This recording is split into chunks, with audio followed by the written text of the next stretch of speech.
kita tiba di penghujung tahun 2020 dan hari ini merupakan hari terakhir dari tahun 2020. Saudara, saya teringat dengan firman Tuhan dalam Roma 8 ayat 37 yang berkata, dalam semuanya itu kita lebih daripada orang-orang yang menang oleh Dia yang mengasihi kita.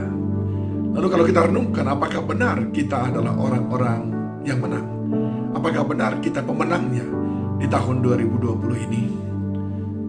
Mungkin jawaban kita beragam.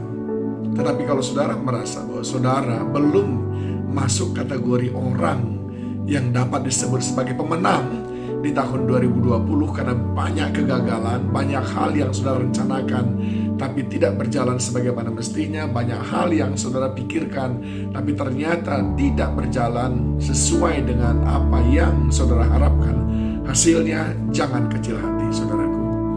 Orang bijak berkata, kekalahan adalah kemenangan yang tertunda. Tetapi itu saja tidak cukup. Kita harus mengerti apa yang Amsal 21 ayat 31 katakan.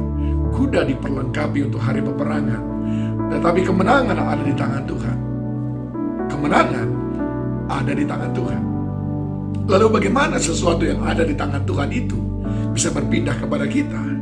Maka jawabnya adalah dengan iman. Saya teringat dengan kemenangan-kemenangan yang Tuhan berikan kepada Sadrah, Mesah, Abednego. Begitu juga dengan kemenangan yang Tuhan berikan kepada Daud, kemenangan yang Tuhan berikan kepada Daniel. Saya mengambil benang merah semua daripada kemenangan yang mereka miliki. Dasarnya adalah iman percaya kepada Tuhan.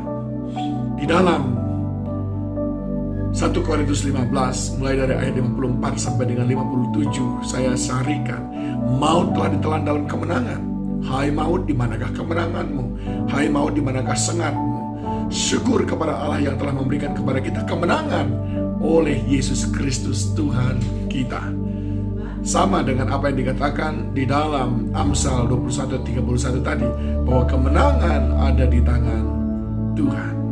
Akhirnya, saudaraku, apa yang ingin saya katakan kepada saudara dalam 1 Yohanes 5 ayat 4 sampai dengan 5, firman Tuhan berkata, sebab semua yang lahir dari Allah mengalahkan dunia, dan inilah kemenangan yang mengalahkan dunia, iman kita.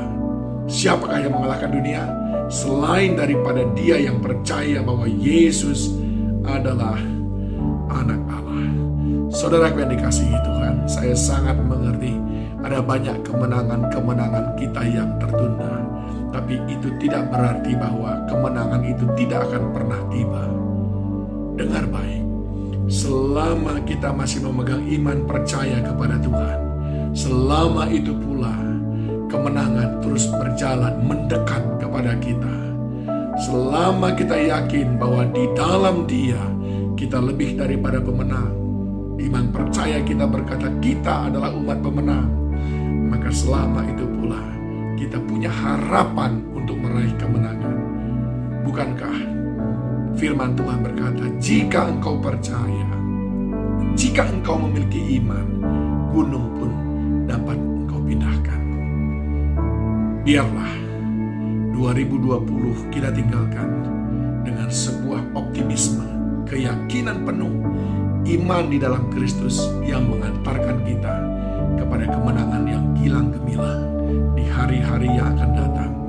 Bersyukur kepada Tuhan terhadap semua kemenangan yang tertunda, dan berharap kepada Tuhan kepada kemenangan-kemenangan yang sudah Dia persiapkan.